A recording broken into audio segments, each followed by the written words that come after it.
Hey, welcome back to the Disney Plus Everyday Challenge, and today we have the New Mutants. This is technically the final X-Men film of the 20th Century Fox era. This is 20th Century films released post the point of when Disney purchased them, or just before. It's in that thing, even though it doesn't have say Fox in the production thing at the top, the slate at the top. It just says 20th century because Disney dropped the Fox because, negative connotations with that. So yeah, either way, it's part of that realm. Before it was destined to go eventually nowhere because it was the end of that era. And when mutants get brought into the MCU, guess what? It's going to be very different. In fact, we might get a new Mutants at some point, but that is probably very far down the line. The encouraging thought about this film, though, is that there's a very decent chance that how they depict mutants and some of the struggles that these kids face right here in this film is probably going to be the way that the MCU handles the introduction of mutants as a whole in going forward.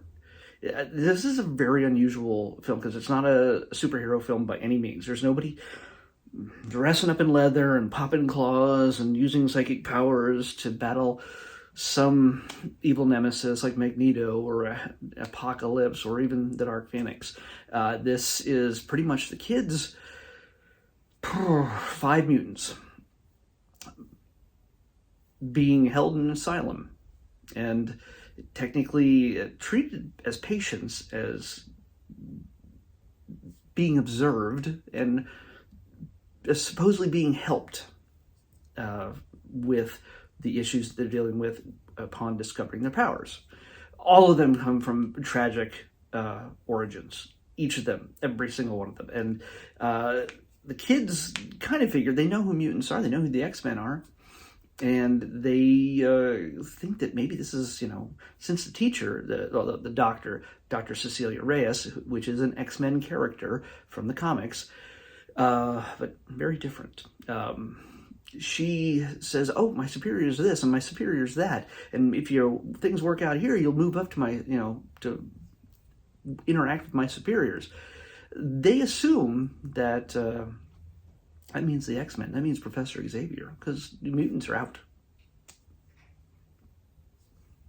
Is it going to work out that way? Well, we know the kind of thing that... this was originally made at a time that there was a future for X-Men films, or variations of X-Men films, and this is definitely the start of something. It meant to be at least a step on something. Whether it was going to be a whole series or not, it was the kind of thing that was made and then delayed and then sort of refixed a little bit and then delayed and then delayed and then delayed until it finally was just like, just here it is. It's done. Just watch it. And it was in theaters for a few hours and for a few weeks maybe at most. And I did see it then because I'm a big X-Men fan, and I've been since a long time ago. Let's just say that. I really probably have told you way too much without any kind of spoiler indicator. I'm going to tell you that I did like this film. I really did. In fact, I liked it more the second time. And like I said before, this is very much a different X-Men film. And again, not an X-Men film, but tied to that. So everything I'm going to say here on out, in order to discuss this film, is going to be spoilery. So assuming you've watched this far, and you don't want to be spoiled by it, after this next part, don't listen. I suggest watching it. If you're an X-Men fan, if you're a Marvel Cinematic Universe fan, you probably want to watch this.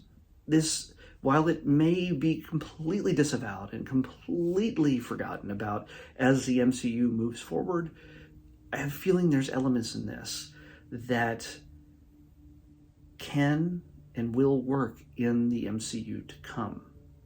Just like Spider-Man, there's many Spider-Mans now. The Spider-Mans of past will not be forgotten. Have not been forgotten. They've not been like, oh, new actor, replacement, reboot. they all fit in a multiverse now. And this is a multiverse, one of many. And this will work as somewhat of a template going forward. So I have to talk about the details of this. So spoiler warning. Spoiler warning. This is based on a comic, obviously, created by Chris Claremont and Bob Layton back in the early 80s. And I didn't read it. I didn't read X-Men until about the mid-80s. Then I didn't get into the New Mutants until it was fairly well into its run.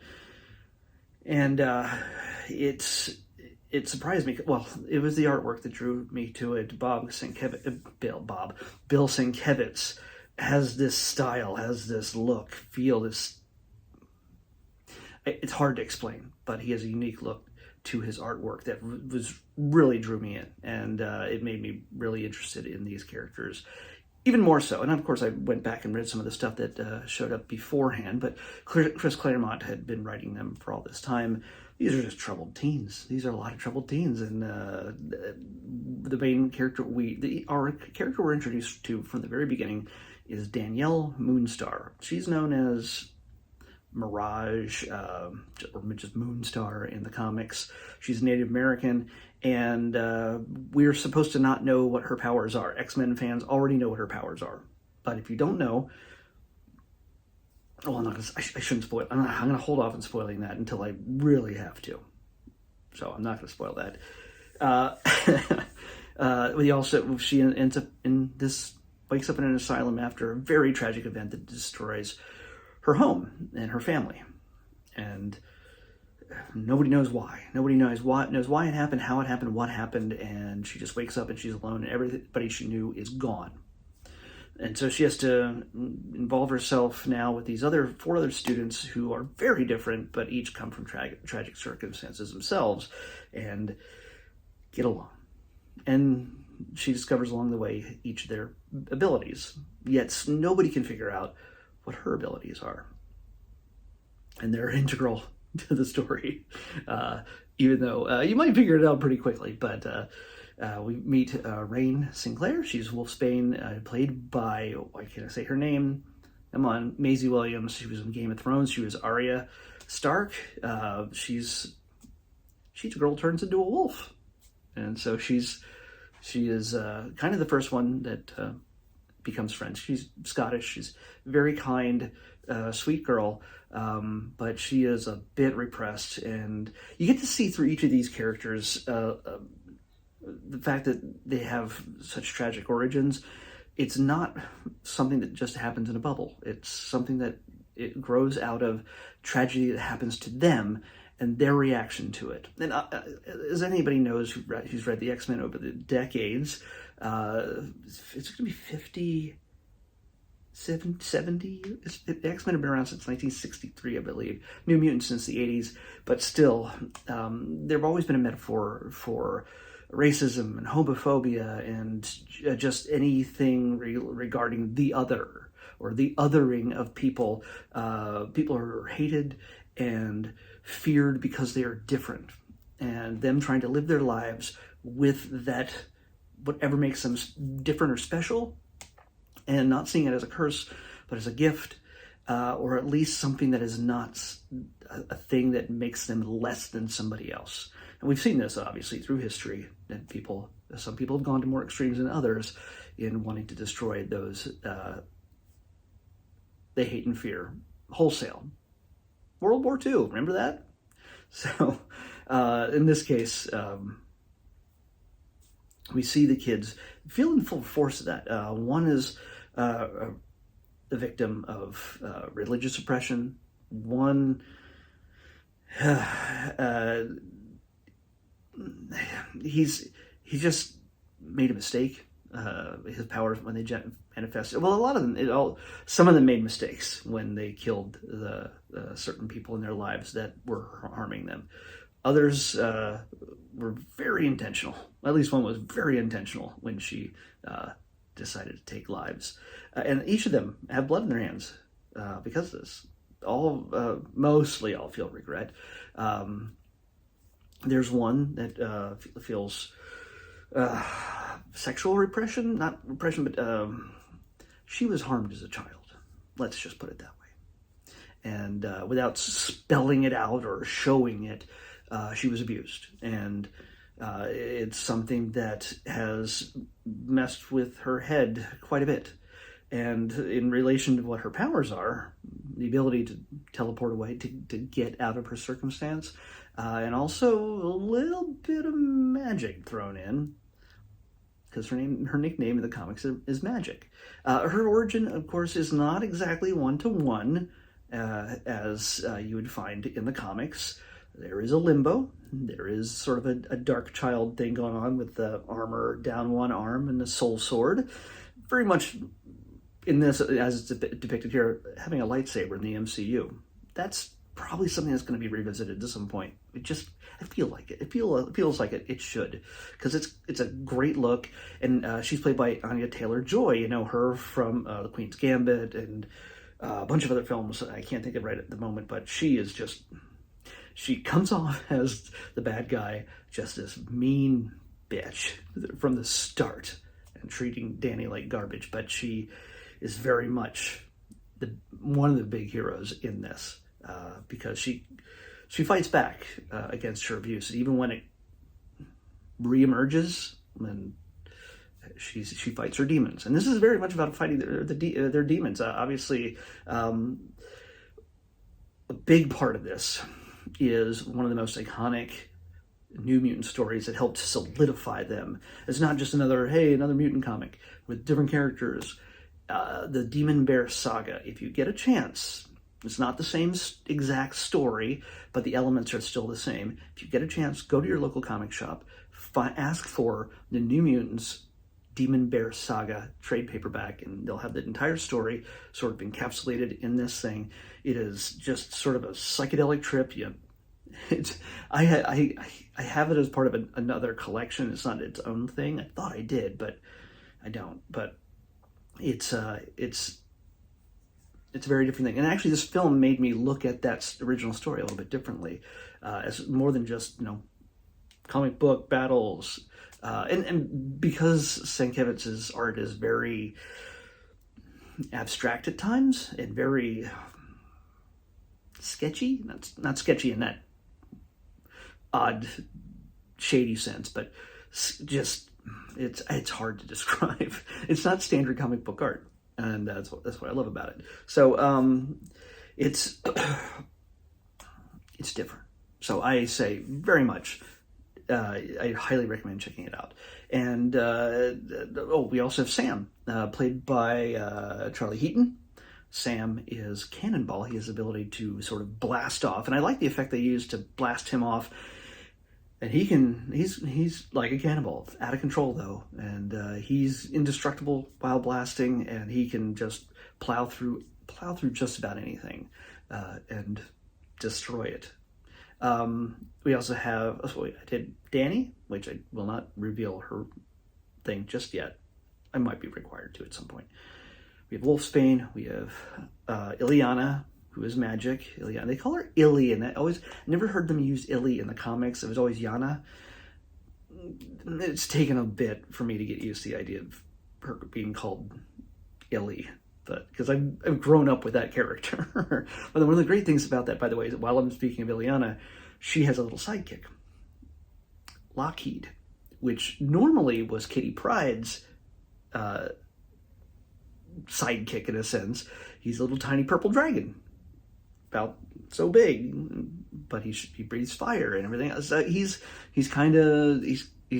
Kitty and Lockheed have been like a thing, but he's also partnered with Illyana from time to time, and this is kind of great that since we never saw Lockheed in the X-Men movies, even with Elliot Page, in that role, we now have Illyana, and it gave it the perfect opportunity because she sort of deals with a hell-like dimension in Limbo, and why not throw a dragon in there?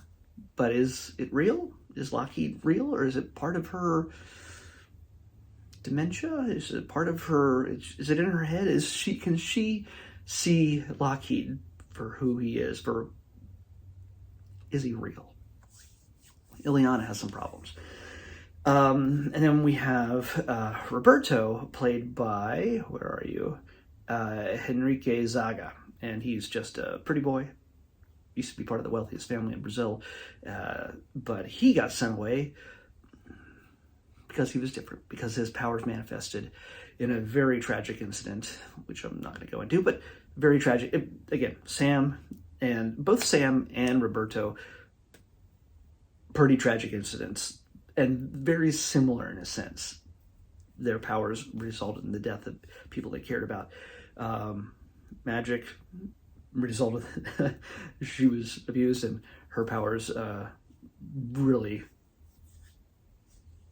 came into being when she took vengeance on those who harmed her. And Wolfsbane took revenge on somebody that harmed her through religious fanaticism. Saw her as a witch or a demon because of her mutant power. When she hoped for absolution, for she didn't know what was going on with her. She needed somebody to help her understand who she was. And she didn't find it in the church. She found it here amongst her equals, her friends. And by the way, Danny and Rain have a very close relationship. They're connected in the comics, but not like they are in this one. A little bit more so in this one. And the whole gay allegory comes home in this one. So it's they become a lot closer. So this is definitely a much more mature mutant movie. This is one there's always been the talk of it being a horror film, like a real intense horror film as compared to all the other X-Men stuff, and it is. And people have thought that it was damped down in order to become more marketable. But, well, who cares about marketing at the point when they can't even friggin' release it until just they got to dump it so they can say, oh, it was released. It is still very much a horror film. There are super big horror elements throughout this. Whether it's going to be like, oh my gosh, I can't believe that was so scary. It's not going to be the biggest. It's certainly not going to be something that we haven't seen before in horror. There are horror elements throughout. It's a bit gorier at times, not excessively, but let's just say when Rain gets her claws into something, she tears it up. She really tears it up. There's some good amount of blood and violence and things like that. And you see a dead body just flop onto the ground within the first 2 minutes of the film. It's pretty intense. But they push their horror budget to the back end of this film. They literally, there are 6 characters, 7 if you count the flashback the early sequence. There's maybe 7 characters in this entire film for the most part. But we follow 6 closely between the Doctor and the 5 kids. And there's always the hint as to who the superiors are. And yes, it was going to lead to a very big, very, very big X-Men villain who, very much back in the day, he was kind of cheesy. He wasn't that great back in the day. But if you're reading the X-Men comics now, he is pretty fantastic. He is one of my favorite villains now because he is just an absolute jerk. And he knows it, and he revels in it. And he's truly evil on a different level. Like, it's not just like, I'm going to take over the world. He has reasons. He has personal investments, and sometimes he's his own worst villain, and that's Mr. Sinister.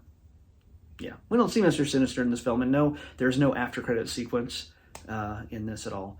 But just letting you know, that's who they're referencing. When you see SX Corporation, that's who they're referencing. So, yeah, if it is, I want to say yes, it is horror. It has a lot of horror elements. By the way, one of the fun things in this is that because it's a 20th Century Fox production, Buffy is seen at least twice. That the kids are watching the TV in the common room, and there's 2 very important scenes. One where Willow and why can't I say her name? Come on. Willow and anyway, lesbian kiss. Foreshadowing. And then it's not Anya. I've watched Buffy. I'm like a Buffy nerd. I am so tired. Maybe I just can't. My brain doesn't. I can't work that out. Her name's Amber Benson. I just can't think of her actual character name for some reason. Tara, geez, Willow and Tara kissing. There's a kissing scene. And then later on, we get to see the parts of the episode Hush, where everybody loses their voices and still has to battle demons. And guess what? Soon after that, the kids are battling demons. So it's a nice, fun little nerdy foreshadowing in each of the sequences that we get from just watching Buffy. Supposedly there's a scene from Logan that is seen in this that was referenced in the credits at the end. I don't know. I didn't see anything. Either way, that might have been something that might have been cut, I'm guessing. Because I think at the end of Logan, or was it the Wolverine, there's an SX reference. Or is it the end of Dark Phoenix? I don't know. There's something that references the SX Corporation at the end of one of the X-Men films. I can't remember which one. Anyway, this is not going to be your normal X-Men film, like I said, and it's not going to be one-to-one with the New Mutants comics that you love, if you love them. But I think it's a pretty good take. I actually enjoyed it the second time more than I liked it the first. And second viewings, to me, have always been better for me, because I'm no longer trying to look around every corner, trying to catch every little thing.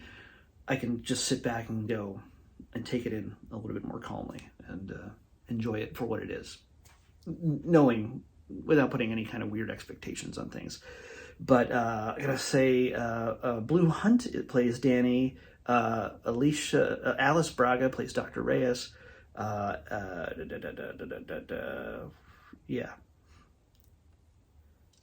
Yeah. Okay. Yeah, there's a... Let's just say it ends with a pretty intense thing. And actually, there's an element in this, and this is only going to make sense to the New Mutants X-Men fans that are watching this, all three of you. It's going to be the fact that there's a very strong reference to Warlock in this. Warlock, meaning the techno-organic being that comes to Earth and is not the violent creature that his race appears to be. He's very different. He's peaceful and kind. But there's Ileana's soul sword doesn't look like magic. When they do a real nice close-up on it, when it's starting to form from her hand, it looks like techno-organics. I know that doesn't mean anything to anybody who doesn't know New Mutants or X-Men or Marvel, but that's a kind of a huge thing. It looks like technology that is building out of her hand. Kind of cool. So, this is the kind of thing that I can probably watch a number of times and see something different each time. But for me, yes, it is slow. It is slow at the beginning. Yes, there is a Breakfast Club sequence in this where everybody sort of just rebels and hangs out and has a wild time when the principal isn't looking, doctor isn't looking, and the doctor's always looking. But yeah, it's really, I think this thing would have been so much better as a series. If this is the kind of thing that, let's say, Fox had never made it, and they were going to introduce mutants into the MCU, they would have made a New Mutants series. It would have fit right in with all the other series that they put out on Disney+. And I could see 10, 12 episodes straight, and you get to focus on each of these characters a little more deeply, and that build up and payoff with each character emotionally and with their powers and how they... how it all ends. I think the payoff would have been so much more satisfying. And yeah, it goes big at the end. And they definitely blew all their budget in the last part of this Demon Bear saga. And that just it's not a metaphor. It figures into the plot very strongly. And so if you've watched this far, yes, here's this big spoiler. The thing that's scaring everybody, that creates most of the horror in this, is Danny's powers. Danny has the ability to make physical manifestations of people's fears. So when Sam flashes back to the moment when he killed his father and a number of other miners in the coal mines where they work. Well, that's the greatest fear, that the loss of his father and the hatred of the people in his town they have for him for killing so many of them. When Roberto thinks he's burned Ileana alive and her burning corpse comes out of the pool trying to kill him, that is all a manifestation of Danny's power unconsciously. Like this is the great thing. It doesn't, like the X-Men, everybody kind of comes into their powers in the X-Men and like, oh, that guy shoots lasers out of his eyes, that girl can read minds, that guy has claws and can heal. Everybody kind of knows that by the time you get to them in the film for the most part, except in the later films when they showed their origins and stuff, like when Scott's, trying to handle his vision problems. Yeah, I mean, but in the original X-Men films, everybody kind of figure out, you know what they're doing. This, Danny is fully out of control. She does not even know what her powers are, and neither does anybody else, even under observation.